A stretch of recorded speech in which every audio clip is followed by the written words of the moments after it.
करना पड़ेगा अपने लोकतांत्रिक देश में। सबसे बड़ी कमी यही रह गई कि इसके बारे में सोचे नहीं गया सोचे, और वो हमको एनलार्जमेंट में हमको बहुत जो जन जागृति यात्रा है, प्रिविलेज ओरिएंटेशंस जो है वो एक घातक है, क्योंकि प्रिविलेज अगर है ड्यूटी ना हो, ड्यूटी तो राइट और ड्यूटी को रिलेटेड है। वही मेरा कहना है।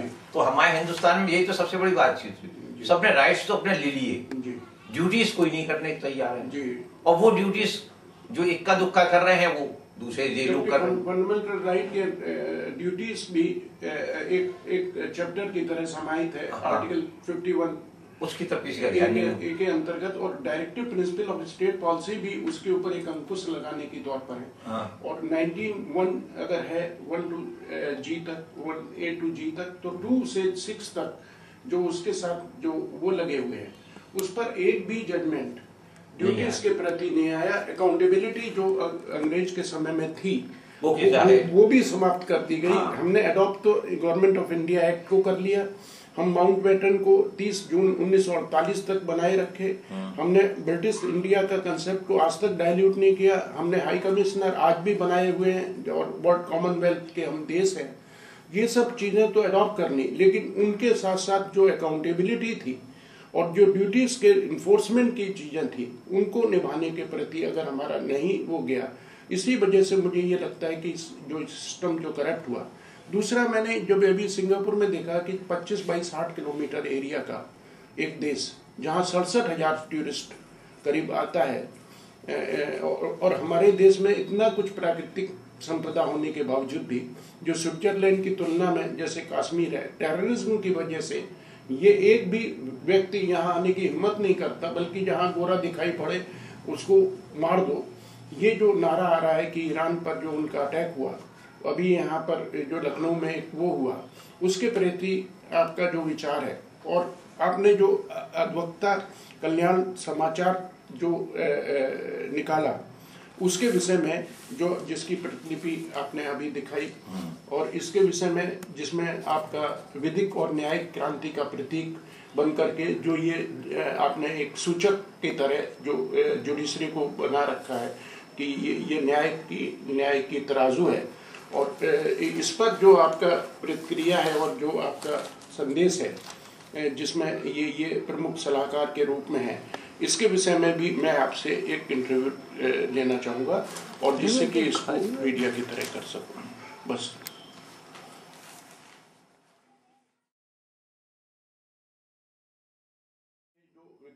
सामने ही दैनिक नवनीत टाइम्स वगैरह और ये निकालने के विषय में आपका जो ये समाचार पत्र है अधिवक्ता कल्याण समाचार, आप अपने विषय में थोड़ा सा बताएं, और आप किस तरह श्री राकेश निगम जी के साथ जुड़ करके इस पत्र को बढ़ाने के प्रति आप जागरूक हैं, और आपका बैकग्राउंड क्या है। ये दो चीज़ें आप बताने का कष्ट करें, जिससे कि हम इसको एक मीडिया क्लब ऑफ इंडिया पर इस पेपर को लोगों को जानकारी के हेतु दे सकें, और जो इसके प्रबंधक हैं और इसका जो संचालन है, इसमें कितना कुछ आपका अभी तक प्रोग्रेस हो चुकी है, और ये केंद्र और उत्तर प्रदेश सरकार द्वारा विज्ञापनों के लिए मान्यता प्राप्त है, तो इसको किस तरीके से और आगे बढ़ाया जाए, इसके विषय में बहुत सूक्ष्म में आप बता दें, जो कि हम मीडिया क्लब के पास भेज सकें। बस मानवर हमारा तो यही सोच है कि इसको बहुत अच्छी तरीके से जो बनाया जाए जी, चूँकि ये अधिवक्ता कल्याण समाचार है जी,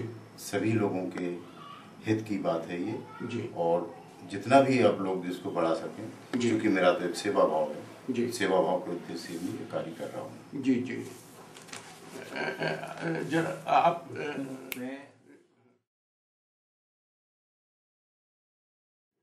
तो हमारा इसमें जो अखबार निकालने का मेन जो अधिवक्ता कल्याण समाचार था, उसके संग एक 2 पेज का हम इसमें कायस्थ कल्याण समाचार भी चाहते थे। अच्छा, तो जो कायस्थों के बारे में इसमें दे, क्योंकि इसमें डाक टिकट 25 पैसे का लगता है डाक खर्च का। जी जी।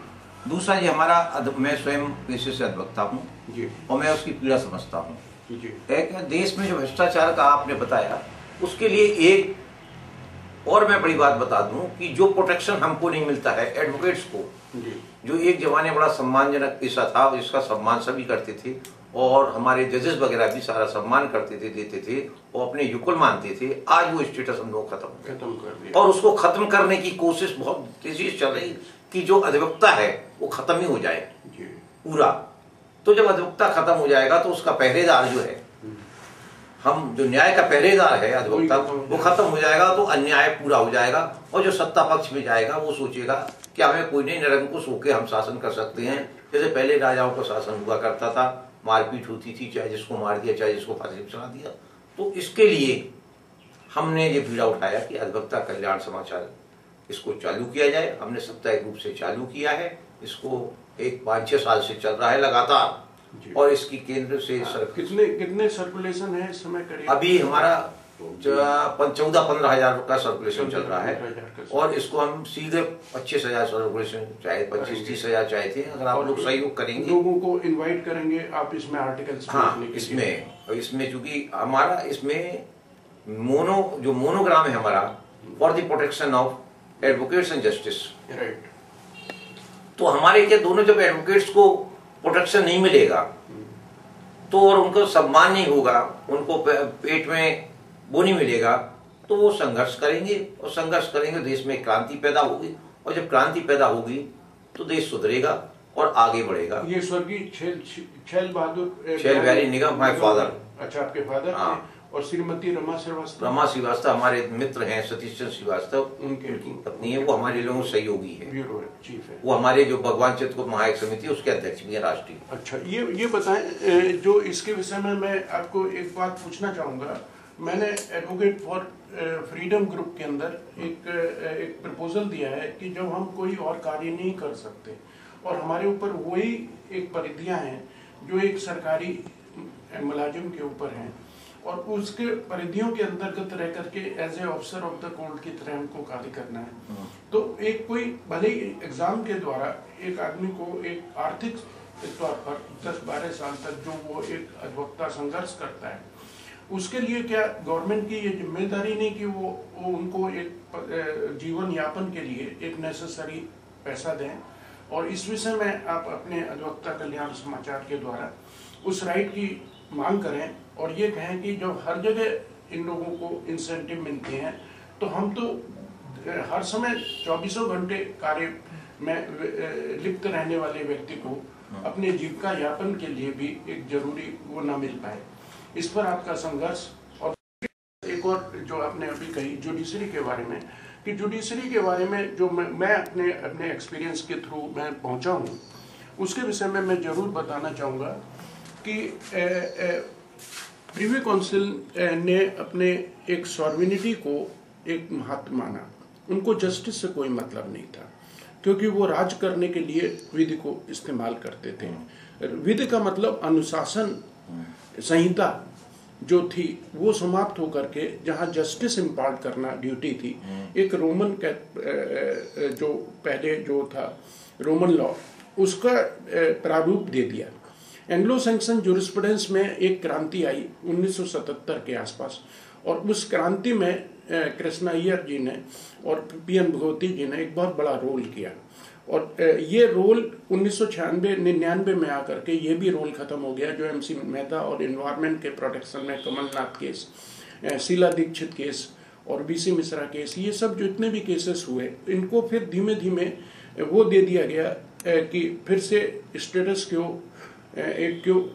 एक आपका लोकस स्टैंडाई और एग्रीव पर्सन और क्या पार्टी है। तो यहाँ लॉ तो सुपर सीट कर गया, लॉ तो जस्टिस को सुपर सीट कर गया।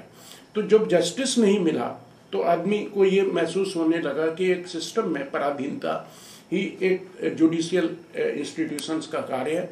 और धीमे धीमे जुडिशरी में जो ये कॉलेजियम सिस्टम डेवलप हुआ, उसके अंदर जो लोग कमिटेड जजेस की तरीके से आने लगे, क्योंकि उनको बाद में रिटायरमेंट के बाद ह्यूमन राइट कमीशन का चेयरमैन बनना है, तो वो गवर्नमेंट के ऊपर पराधीनता। अभी एक परसों ही चीफ जस्टिस ऑफ इंडिया का SH कपाड़िया जी का एक श्री ओम प्रकाश वर्मा जहाँ जर्नलिस्ट है, उनका एक मेरे पास संदेश आया कि अगर इनको फाइनेंशियल ऑटोनॉमी दे दी जाए जुडिशरी को, तो इसके विषय में आर्टिकल दें। मैंने इसको भेजा है कि फाइनेंशियल ऑटोनॉमी देने के दुष्परिणाम भी क्या हो सकते हैं, क्योंकि मनु संहिता में justice destroyer, justice preserve it's preserver.